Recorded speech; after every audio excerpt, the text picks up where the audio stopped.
ஜனவரி 31ஆம் தேதியாகிய இன்றைய தினம் யாழ்ப்பாண ஒருங்கிணைப்பு குழு கூட்டத்திலே பங்கு பெற்றுவதற்காகவும் ஏனைய சில மக்கள் சந்திப்புகளில் பங்கு பெற்றுவதற்காகவும் ஜனாதிபதி அனுரகுமார் திசாநாயக்க அவர்கள் யாழ்ப்பாணத்துக்கு விஜயம் செய்திருந்தார்.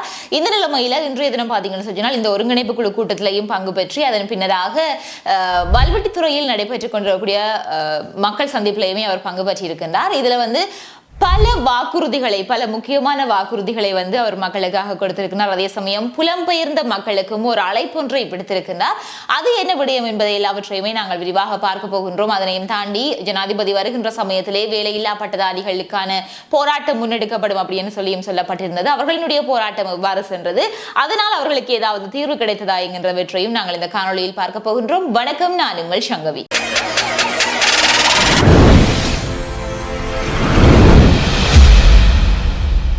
வீடியோ பார்த்து கொண்டிருக்கிற நீங்க யாராவது என்னுடைய சேனலை சப்ஸ்கிரைப் பண்ணாம பார்த்து கொண்டிருந்தீங்கன்னா சப்ஸ்கிரைப் பண்ணிட்டு பாருங்க. அப்படியே பக்கத்தில் இருக்கிற பெல் பட்டனையும் கிளிக் செய்து வைத்துக் கொள்ளுங்கள். அப்பதான் நான் போடுற வீடியோஸ் எல்லாமே உங்களுக்கு நோட்டிபிகேஷன்ஸா வரும். குறிப்பிட்ட ஜனாதிபதி அனுரகுமார் திசாநாயக்க அவர்களுடைய வருகை தொடர்பான முழுமையான விவரங்களை பார்த்தோமானால் இன்றைய தினம் யாழ் மாவட்ட ஒருங்கிணைப்பு குழு கூட்டம் யாழ் மாவட்ட செயலகத்தில் நடைபெற்றிருந்தது. இதுல முக்கியமாக ஜனாதிபதி அவர்களுடைய தலைமையிலே தான் இந்த கூட்டம் நடைபெற்றிருந்தது. பல்வேறுபட்ட விடயங்கள் குறித்து அங்கே விவாதிக்கப்பட்டிருந்தது. அது மட்டுமல்லாமல் அங்கே நடைபெற்ற கூட்டம் என்பது பொதுவாக அரசு அதிகாரிகளுக்குள்ளே நடைபெற்ற ஒரு கூட்டமாக இருந்தாலும் மக்கள் சந்திப்பு என்பதுதான் முக்கியமாக பார்க்கப்படக்கூடிய ஒரு விடயம். ஏனென்றால் மக்கள் தான் அரசாங்கத்தை தேர்ந்தெடுத்தார்கள். அவர்கள் தான் அரசாங்கத்திடம் கேள்வி கேட்க வேண்டும். அவர்களுக்கான வாக்குறுதிகளை தான் அவர்கள் வழங்க வேண்டும். ஆகவே அப்படி இருக்கின்ற பொழுது இன்றைய தினம் வல்வெட்டித்துறையிலே மக்களுக்கான சந்திப்பு நடைபெறும் என்று சொல்லப்பட்டிருந்தது.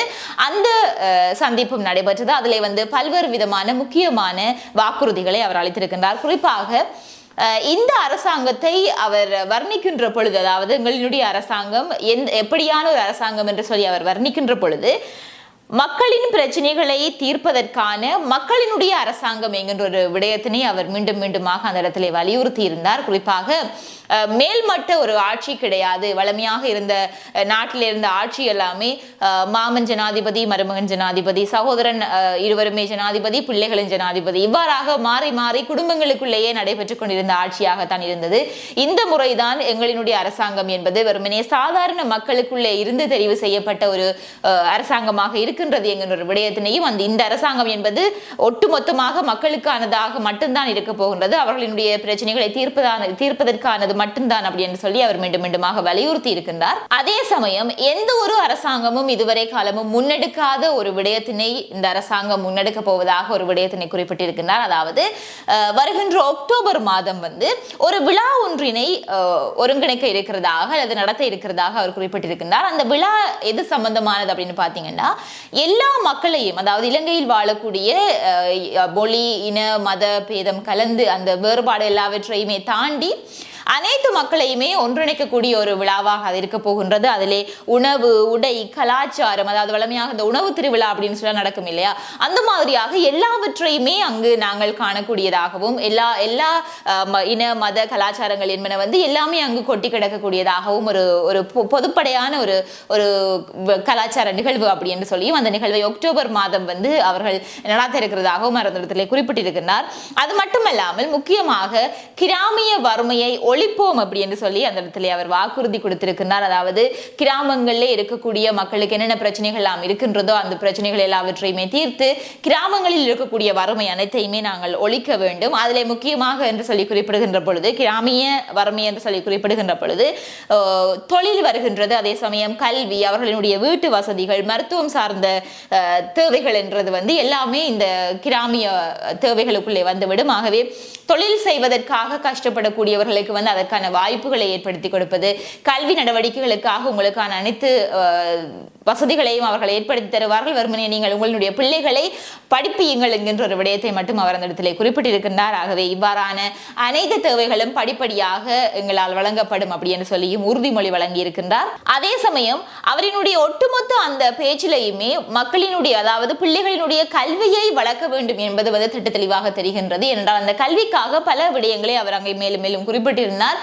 250 மாணவர்களுக்கு குறைவாக கல்வி கற்கக்கூடிய பாடசாலைகள்ல இருக்கக்கூடிய அனைத்து பாடசாலை மாணவர்களுக்கும் அவர்கள் வந்து தங்களினுடைய சப்பாத்துகளை கொள்வனவு செய்வதற்காக 3000 ரூபாய் வழங்கப்படும் அப்படின்னு சொல்லியிருக்கிறார். அதே சமயம் 300க்கு குறைவான பாடசாலைகளிலே மாணவர்கள் கல்வி கற்கக்கூடிய பாடசாலைகளுக்கு வந்து அவர்களுடைய உபகரணங்கள் எல்லாவற்றையுமே வாங்கிக் கொள்வதற்கான பணத்தொகையினையுமே அவர்கள் வழங்குவதாகவும் சொல்லியிருக்கின்றார். அதே சமயம் இனி வருகின்ற காலங்களிலும் கூட இந்த மாணவர்களுக்கான சீருடைகளை இலவசமாக வழங்குவதற்கு சீனா அரசாங்கமானது அனுமதி வழங்கியிருக்கிறதாகவும், அதாவது அவர்கள் ஆதரவு தெரிவித்திருக்கிறதாகவும் அவர் குறிப்பிட்டிருக்கிறார். ஆகவே இலங்கையில் இருக்கக்கூடிய சிறுவர்களினுடைய கல்வியை ஊக்கப்படுத்துவதில் இந்த அரசாங்கம் இன்னுமே மும்முரம் காட்டுகின்றது என்பது வந்து இதிலிருந்து தெளிவாக தெரிகின்றது.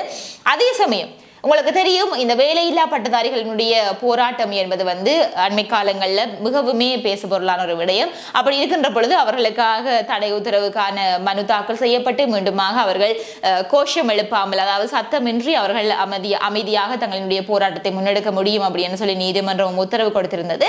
அந்த நிலைமையில் இன்றைய தினம் கூட வேலையில்லா பட்டதாரிகள் அவர்கள் தங்களுடைய போராட்டத்தை முன்னெடுத்திருந்தார்கள்.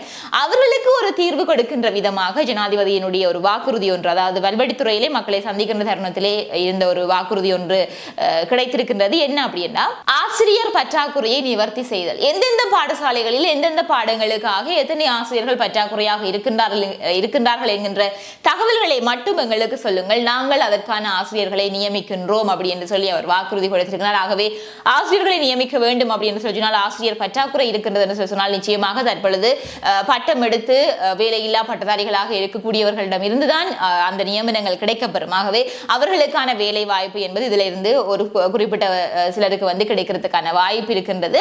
அதே சமயம் யாழ்ப்பாணத்திலே இருக்கக்கூடிய ஒரு மிகப்பெரிய மூலதனம் அல்லது யாழ் மக்களினுடைய அல்லது வடக்கு பகுதி மக்களினுடைய பெரிய ஒரு மூலதனம் என்பது வந்து யாழ்ப்பாண நூலகம் தான். இந்த யாழ்ப்பாண நூலகத்தை வந்து அபிவிருத்தி செய்வதற்கான அனைத்து நடைமுறைகளையும் தாங்கள் தற்பொழுது மேற்கொண்டிருக்கிறதாகவும், வரவு செலவு திட்டத்தில இருந்து அதற்கான நிதியை தாங்கள் ஒதுக்கி இருக்கிறதாகவும் சொல்லியிருக்கின்றார். ஆகவே இந்த யாழ்ப்பாண பொது நூலகத்தை வந்து இன்னுமே அபிவிருத்தி செய்து மாணவர்களினுடைய பாவனைக்காக கொடுக்க வேண்டும் என்கின்றதை வந்து அவர் இந்த இடத்திலே குறிப்பிட்டிருக்கின்றார். ஆகவே ஒரு காலம் யாராலே இந்த இதெல்லாமே எரிக்கப்பட்டு மக்களினுடைய கல்வியை வந்து அழிக்க வேண்டும் என்று சொல்லி பயந்து நாங்கள் வாழ்ந்து கொண்டிருந்தோமோ, அப்படியான ஒரு சம்பவம் நடந்திருந்தது. அப்படி பயந்து வாழ்ந்து கொண்டிருந்தோமோ, இன்றைக்கு அதை இனத்திலிருந்து வந்த இன்னொரு தலைவனால வந்து அந்த நூலகம் மீண்டுமாக அபிவிருத்தி செய்யப்படும் என்கின்ற வாக்குறுதி வந்து மகிழ்ச்சியை தரக்கூடியதாக இருக்கின்றது. அதே சமயம் இந்த தொழில் வாய்ப்பு இல்லாமல் பலர் கஷ்டப்பட்டு கொண்டிருக்கின்றார்கள். குறிப்பாக வேலையில்லா பட்டதாரிகளுமே அவர்களுக்கான ஒரு வாக்குறுதியாகத்தான் அந்த இடத்திலே பல விடயங்கள் குறிப்பிடப்பட்டிருந்தது. அதாவது இந்த ஆசிரியர் நியமனங்கள், அதே சமயம் 3 பொருளாதார மையங்கள் அமைக்கப்பட இருக்கின்றன. பொருளாதார மையங்கள் அல்லது அதனை வந்து கைத்தொழில் சார்ந்த ஒரு நிலையங்கள் என்று சொல்லி கூட சொல்லலாம் அப்படின்னு சொல்லப்பட்டிருந்தது. இந்த பொருளாதார மையங்கள் வந்து எந்தெந்த இடங்களிலே அமைக்கப்பட போகின்றது என்றால் காங்கேசன்துறை, அதே மாதிரியாக பரந்தன் மற்றும் மாங்குளம், இந்த 3 பகுதிகளிலையும் ஒரு பொருளாதார மையங்கள் 3 பொருளாதார மையங்கள் அமைக்கப்பட இருக்கின்றன. அங்கே வேலை இல்லாதவர்களுக்கு வேலைகள் வழங்கி வேலை வாய்ப்பை ஏற்படுத்தி கொடுப்பதற்காகத்தான் இந்த ஒரு விடயம் செய்ய இருக்கிறதாக குறிப்பிட்டிருக்கின்றார். அதே சமயம் நான் சொல்லியிருந்தேன், புலம்பெயர்ந்த மக்களுக்கு ஒரு அழைப்பு ஒன்றை விடுத்திருக்கின்றார் அப்படின்னு சொல்லி. அது என்ன அழைப்பு என்றால், இந்த 3 பொருளாதார மையம் அமைக்கிறதுக்காக நடவடிக்கைகள் எடுக்கப்படுகின்றது இல்லையா, அந்த மையங்களுக்கான உங்களினுடைய முதலீடுகளை வழங்குவதற்கு புலம்பெயர்ந்தோர் வந்து உங்களினுடைய முதலீடுகளை நீங்கள் செய்யலாம் அப்படின்னு சொல்லி அவர் ஒரு அழைப்பொன்றை விடுத்திருக்கின்றார். ஆகவே நிச்சயமாக ஈழத்திலே எங்களினுடைய நாட்டிலே முதலீடு செய்ய வேண்டும் என்று சொல்லி எண்ணுகின்றவர்கள் வந்து இந்த ஒரு வாய்ப்பினை பயன்படுத்திக் கொள்ளலாம். அதே சமயம் மேலும் பல உறுதிகளாக போலீஸ் துறையில வந்து வெற்றிடங்கள் இருக்கிறதாகவும், அதுக்குமே 2000 தமிழ் இளைஞர்களை வந்து அவர் இணைத்துக் கொள்வதற்காக விரும்புவதாகவும், என்றால் உங்களினுடைய தமிழ் மொழிகளிலேயே அதனை வந்து கையாளக்கூடியதாக இருக்கும்.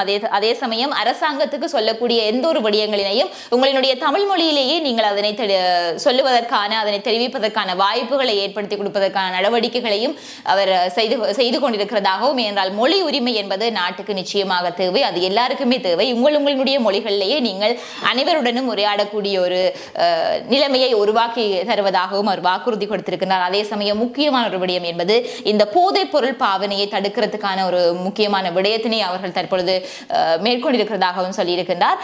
அதனையும் தாண்டி மக்களினுடைய காணிகளை வந்து மக்களுக்கே வழங்குறதுக்கான நடவடிக்கைகளை எடுத்திருக்கிறதாகவும், அது மட்டுமல்லாமல் கிராமங்கள்ல வந்து பராமரிப்பட்டிருக்கக்கூடிய பாதைகள், நிறைய பாதைகள் வந்து தற்பொழுது பாவனையில் இருந்தாலும் அதனை பாவிக்க முடியாத அளவுக்கு அது மோசமடைந்த நிலைமையில் இருக்கின்றது. ஆகவே அவற்றை எல்லாவற்றையுமே புனரமைக்கிறதுக்கான நடவடிக்கைகள் மேற்கொண்டிருக்கிறதாகவும், அதே சமயம் மீனவர்கள் எதிர்நோக்குகின்ற பிரச்சனைகளை சீரமைத்து அவர்களுக்கான சரியாக அந்த இடத்திலே தொழில் செய்வதற்கான சூழலை ஏற்படுத்தி தருவதாகவும் வாக்குறுதி செய்திருக்கின்றார். அதே மாதிரியாக தென்னை பயிற்சிகைக்கான ஆதரவுகள் முழுவதுமாக அவர்கள் வழங்குவதாக, அதாவது கிட்டத்தட்ட 40 ஏக்கர் கொண்ட நிலம் இருக்கிறதாகவும், அந்த இடத்திலே நீங்கள் பயிற்சியை செய்ய வேண்டும் என்றால் தென்னை பயிரிட வேண்டும் என்று சொன்னால் அதற்கான தென்னை வழங்குவதில் இருந்து ஏனைய இதர செலவுகளுக்கான பணம் வழங்குவதில் இருந்து அதற்கான பசலைகள் வழங்குவதில் இருந்து எல்லாவற்றையுமே அரசாங்கம் பொறுப்பேற்கும் என்கின்ற ஒரு விடயத்தினையும் குறிப்பிட்டிருக்கின்றார்.